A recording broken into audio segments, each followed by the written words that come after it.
bonsoir. Je vous accueille dans notre nouveau home. Merci à AgroParisTech qui nous accueille si sympathiquement dans cet amphi qui se trouve. D'abord, est-ce que vous m'entendez bien? Oui, c'est clair. C'est mieux qu'au fiable. C'est facile, hein, n'importe quoi est mieux qu'au fiable. Oui, là, on a gagné de ce côté-là. Bon, j'espère que vous avez trouvé facilement, que les réservations n'ont pas été trop compliquées. Et donc, on vous a préparé pour cette nouvelle saison un programme qui commence aujourd'hui. Alors voilà. Eh bien, bon, ce soir, on va en parler tout à l'heure.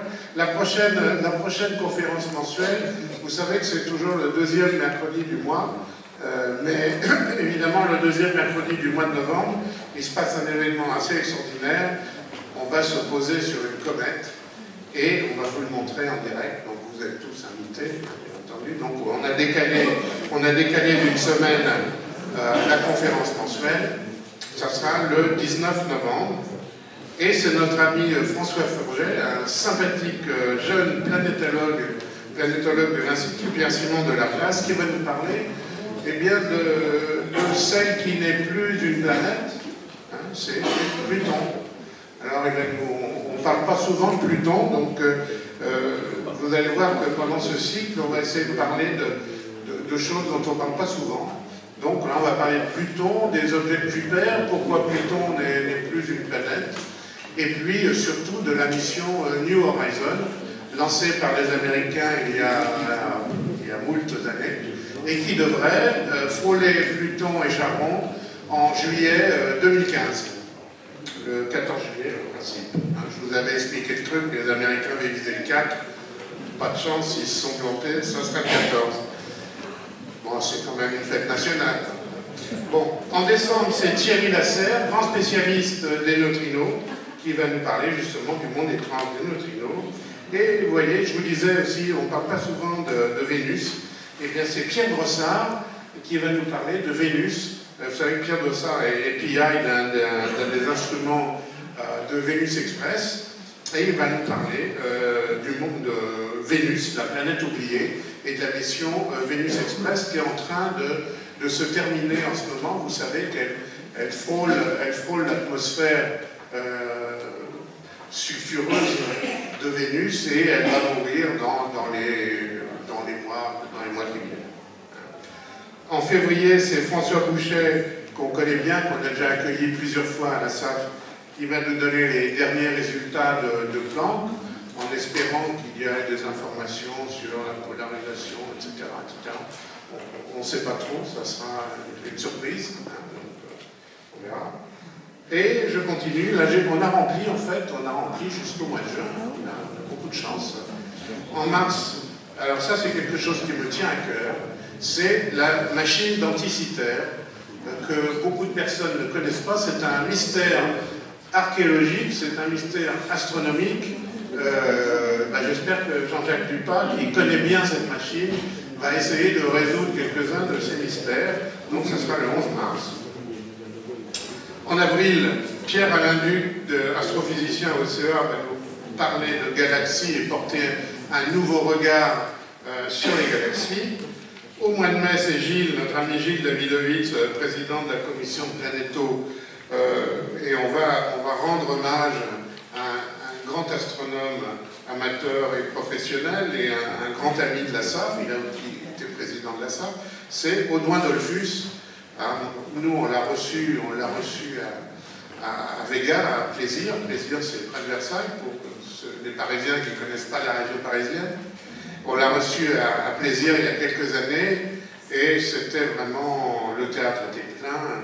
Il nous a raconté ses souvenirs, comment il est monté dans ses ballons pour étudier l'atmosphère de Mars, de Vénus, et comment il avait peur de ne pas retourner, alors il avait un fusil pour tirer sur ses ballons alors qu'il était à une belle... Enfin, bref, un véritable Indiana Jones. Oui, bon, c'est dur d'imaginer Audouin Dollfus, que certains d'entre vous connaissent, Indiana Jones avec son fouet ou son chapeau, mais c'en est un pour la science. Et on terminera l'année scolaire, la saison, pardon, on est des vieux, on est des grands, on terminera la saison avec quelque chose d'assez amusant. Ça sera Roland Lehoucq, que vous connaissez. Vous connaissez son dada avec la science-fiction, ses armes fatales, etc. Et il va nous parler de l'astronomie dans les films de science-fiction et un peu de, vous savez, du film Gravity, ce qu'il y a de bien fait et ce qu'il y a de moins bien fait. Donc, voilà, j'espère que c'est un programme qui vous plaira. S'il ne vous plaît pas, tant pis. Sinon, qu'est-ce qu'il y a d'autre? Il n'y a pas que ça, bien sûr. Vous voyez un peu le calendrier que j'ai réservé un peu pour vous. Il y a, dans les conférences du CIS, il y a sur Gaïa, bien entendu, la mission Gaïa qui commence à commencer, j'allais dire, parce qu'elle a eu quelques petits problèmes de démarrage. Les rencontres transfrontalières à Burgos. Alors ça sera 17, 18, 19 octobre. Si vous avez besoin de renseignements sur ces rencontres, il y a notre ami Jean-Claude Gavet. Lève-toi Jean-Claude, qui est là. Voilà. Il pourra vous renseigner. La commission de planétologie pour les gens de la SAF, on fera le point sur Rosetta, ça sera le 25 octobre. Et puis vous voyez, donc la structure des comètes, c'est notre amie Annie-Chantal Levasseur-Legout au Péril de la Découverte. Oui, vous n'échapperez pas aux comètes en cette fin d'année. Vous avez tous compris que c'était la période Rosetta, la période comète, donc voilà. L'IAP, les dernières nouvelles du rayonnement fossile en novembre, s'il y a de la place. C'est complet, bravo, ils sont plus rapides que nous. Mais rassurez-vous, on va les battre un jour. Alors n'oubliez pas que du 8 au 10 novembre, comme tous les 2 ans, il y a des places assises, monsieur, si ça vous intéresse. Non, ça va, bon. Comme tous les 2 ans, du 8 au 10 novembre, c'est les rencontres du ciel et de l'espace à la Cité des Sciences. Ils font un billet pour les 3 jours, je crois. Et beaucoup de nos amis de la SAF présentent d'ailleurs des conférences. Indépendamment de ça, il y a des grands noms, il y a Bralik, il y a Rocard, il y a Lehoucq, il y a Animi, etc. Alors, vous avez tous vu le programme sur Internet, j'espère. On compte, et la SAF a un stand, comme la dernière fois, on compte sur votre visite. Alors, le 12 novembre, justement, on vous invite à l'atterrissage de Philae sur la comète. Ça a été un peu laborieux, on avait prévu le 11, on avait tout réservé pour le 11, et bon, c'est les lois de Newton et les lois de nos amis allemands. Ça sera le 12. Et le 12 dans l'après-midi, donc on vous vous invite, le 12 novembre, probablement à partir de 15h30, 16h. L'atterrissage devrait se produire vers 17h30. Il y aura une douzaine de scientifiques de la mission sur scène. Ça sera présenté par Gilles Davidovitz, Francis Rocard, Olivier de Coursac et moi-même. Et on fera tourner un peu les commentaires. On a une liaison avec Darmstadt et évidemment on va voir l'atterrissage en direct.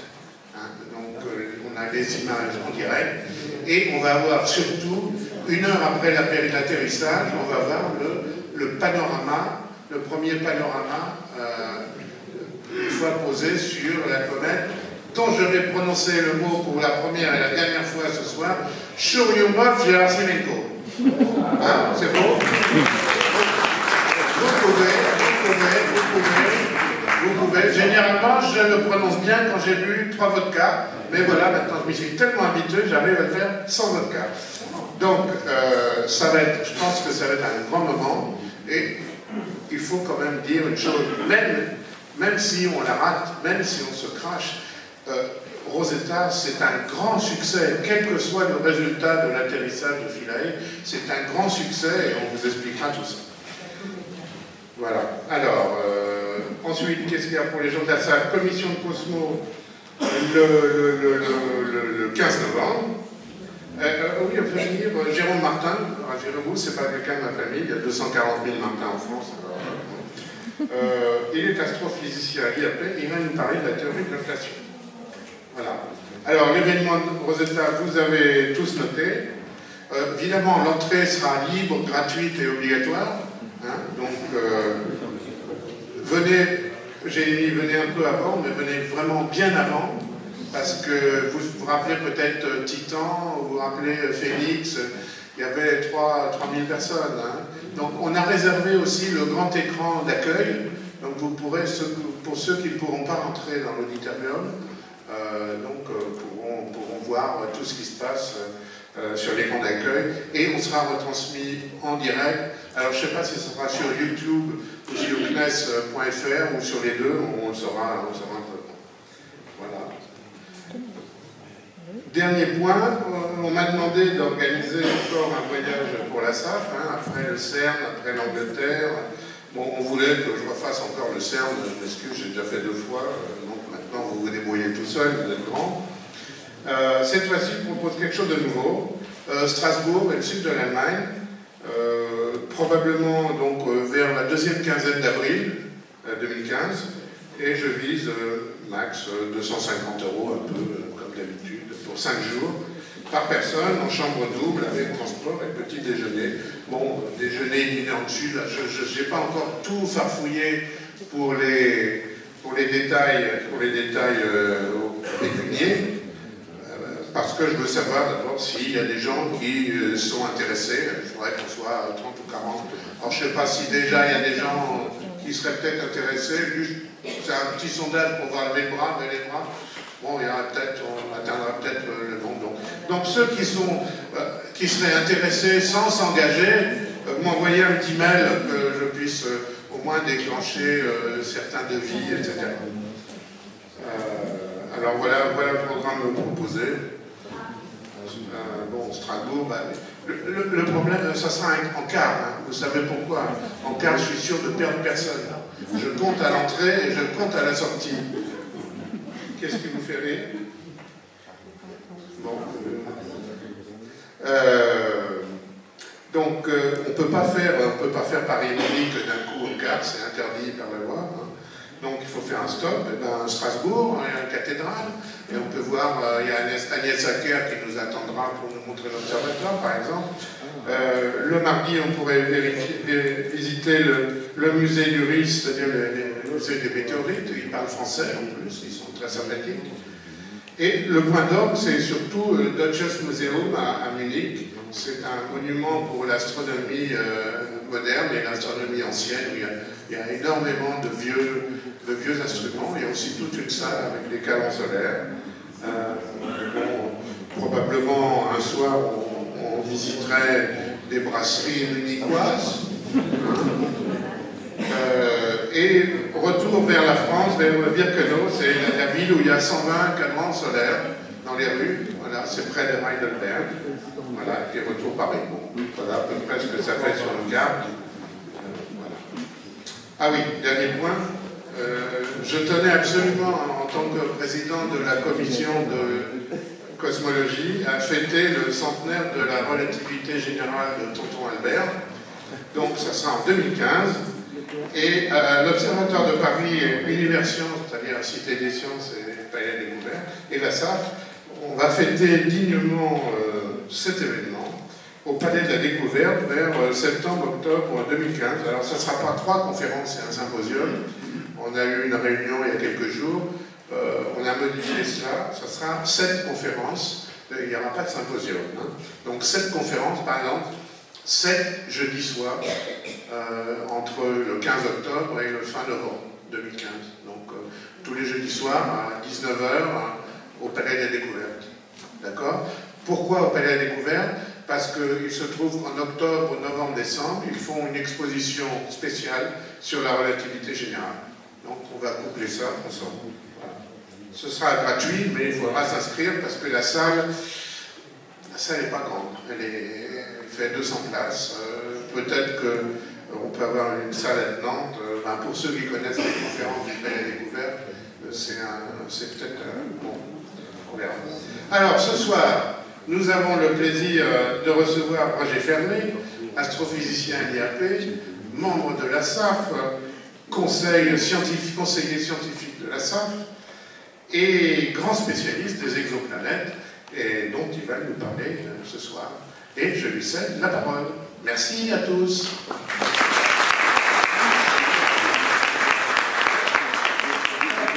Dernier point, j'ai oublié de vous dire, quand je prêche pour ma paroisse, le 22 novembre, le 22 novembre, mais c'est pour ceux qui habitent l'ouest de Paris, à Plaisir.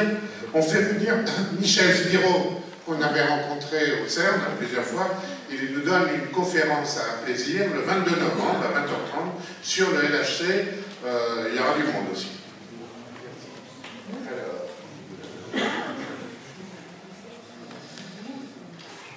le petit leaflet est là.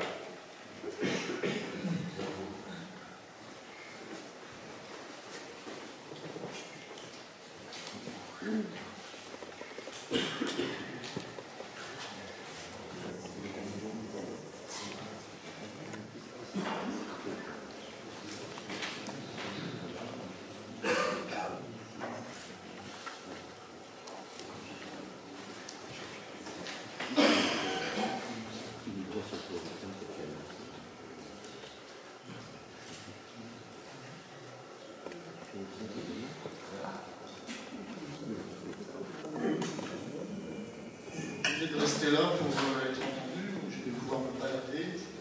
Ben, il va y avoir un micro-cravate, un micro peut-être. Voilà. Donc je vais vous parler des planètes extrasolaires, c'est-à-dire les planètes qui tournent autour d'autres étoiles que le Soleil. Et alors la première question qu'on peut se poser, c'est pourquoi aller chercher d'autres systèmes planétaires que le nôtre? La première grande raison, c'est notre système solaire. C'est-à-dire que si on veut bien comprendre notre système solaire, sa formation, son évolution, il faut aller en voir d'autres. Parce que vous savez qu'en science, quand on n'a qu'un seul exemple de quelque chose, il est difficile d'en tirer des conclusions générales, savoir qu'est-ce qui est générique ou pas, etc. Donc pour mieux comprendre notre système, on va en chercher d'autres. On peut baisser.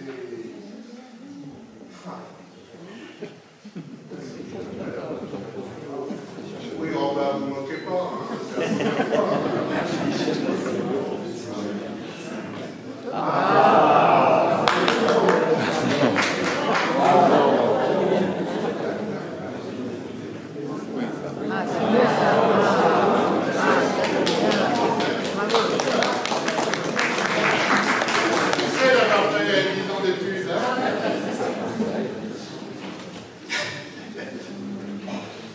Donc, mieux comprendre notre système solaire. Alors, je vous rappelle très brièvement quelques petites propriétés du système solaire. Vous savez, évidemment, là, c'est pas à l'échelle des distances. Vous savez qu'il existe deux catégories de planètes. Les planètes telluriques, qui sont solides, qui sont petites et qui sont proches du Soleil. Et les planètes géantes, qui sont gazeuses, qui sont grosses, et qui sont loin du Soleil. Là, vous avez le système solaire vu de dessus, évidemment, c'est un modèle, puisqu'on ne peut pas aller photographier le dessus, et vous avez reconnu immédiatement les lois de Kepler, qui disent d'une part que les orbites, dans le cas du système solaire, c'est quasi circulaire, enfin ce sont des ellipses, et plus on est près du centre, plus la période est rapide. La Terre, elle fait le tour du Soleil en une année, Jupiter une douzaine d'années. Comment c'est formé? Alors, très brièvement, je vais vous donner les très grandes étapes de la formation d'un système planétaire, puisque c'est ça qu'on va chercher. Là, vous avez une photographie du ciel austral, je crois, dans la Voie lactée. Et donc, vous voyez une myriade d'étoiles, et à certains endroits, il y a des régions sombres. Alors, le problème, ça a été de savoir pourquoi elles sont sombres. Est-ce qu'elles sont sombres parce qu'il n'y a pas d'étoiles dans ces endroits-là, ou est-ce qu'il y a une autre raison? Alors voilà une démonstration. Là, vous avez la photographie du nuage qu'on appelle le sac à charbon, Dark Cloud dans l'hémisphère sud, à différentes longueurs d'onde. En haut à gauche, c'est la longueur d'onde auquel nos yeux sont le plus sensibles. Et donc, il y a bien une région noire, sombre. Et puis la même région, photographiée à des longueurs d'onde qui augmentent jusqu'à arriver dans l'infrarouge proche à 2,16 microns. Et vous voyez que dans l'infrarouge, à l'endroit où c'était sombre dans le visible, il y a plein d'étoiles. Donc, les régions sombres que l'on voit à l'œil nu, elles ne sont pas sombres parce qu'il n'y a pas d'étoiles, mais elles sont sombres parce que la lumière des étoiles, la lumière visible, est cachée par quelque chose. Ce quelque chose, ça s'appelle un nuage de gaz interstellaire. Et les plus denses, qui sont donc les plus sombres, ce sont des nuages de gaz et de poussière qui sont entre les étoiles et nous. Et c'est dans ces régions-là, les plus denses, que se forment les étoiles et les systèmes planétaires autour des étoiles. Alors là, vous avez la fameuse photographie faite avec le Hubble Space Telescope, la M16, et vous voyez qu'il y a des petites régions, je ne sais pas s'il y a un pointeur, mais bon. Vous voyez, il y a des grandes formes là, verticales, là, des nuages interstellaires, et puis aux extrémités, là il y a un gros plan à droite, aux extrémités vous avez des petites